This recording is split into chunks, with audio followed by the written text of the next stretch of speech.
প্রচণ্ড বিরক্ত এবং খারাপ লাগা থেকে আজকে আপনাদের মাঝে একটা ভিডিও শেয়ার করলাম। জানি না এই ভিডিওটা আপনারা কে কীভাবে নেবেন। হয়তো বা কেউ আমাকে এই ভিডিওটা দেখার পরে বা কথাগুলো শোনার পরে বকাঝকাও করতে পারেন। সবাইকে আমি ক্ষমা চেয়ে নিচ্ছি। এইটা ছিল একটা মেইন রাস্তা। একদম দেখেন রাস্তাটা কতটা খানি চওড়া রাস্তা একটা, কিন্তু এই রাস্তাটার 3 ভাগের 2 ভাগ রাস্তা আটকিয়ে একটা বাজার বসেছে। মাছ, তারপর মুরগি, শাক সবজি, তরি তরকারি, এইগুলোর একটা বাজার বসেছে। আচ্ছা, আমার প্রশ্ন হচ্ছে একটাই, যে বাজার একটা নির্দিষ্ট একটা বাজারেই বাজারটা বসুক, এই রাস্তা মেইন রাস্তা আটকিয়ে এইভাবে বাজার করার কি কোনো মাইনে আছে বলেন? এটাকে দেখেন, অপর সাইডে কিন্তু ডেল্টা হসপিটাল মিরপুর 1-এর, সেই ডেল্টা হাসপাতালের একদম অপর সাইডের রাস্তাটার এই অবস্থা।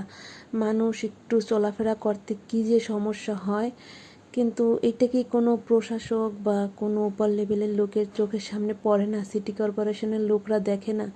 আপনারা বাজার একটা নির্দিষ্ট বাজারটা সেট করেন, কিন্তু এই রাস্তা আটকিয়ে রাস্তার মাঝে মাছ, মাংস, তারপর মুরগি, মানে তরি তরকারি, এটা বিক্রি করার কোনো মানি আছে? আপনাদের সবার কী মত বলেন? আমার কি কথায় কোনো ভুল আছে এখানে?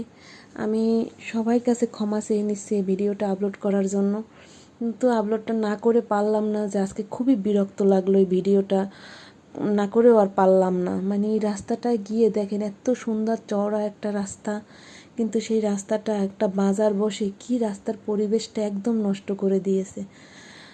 সবার সাথে ক্ষমা সুন্দর দৃষ্টিতে দেখবেন, আশা করি।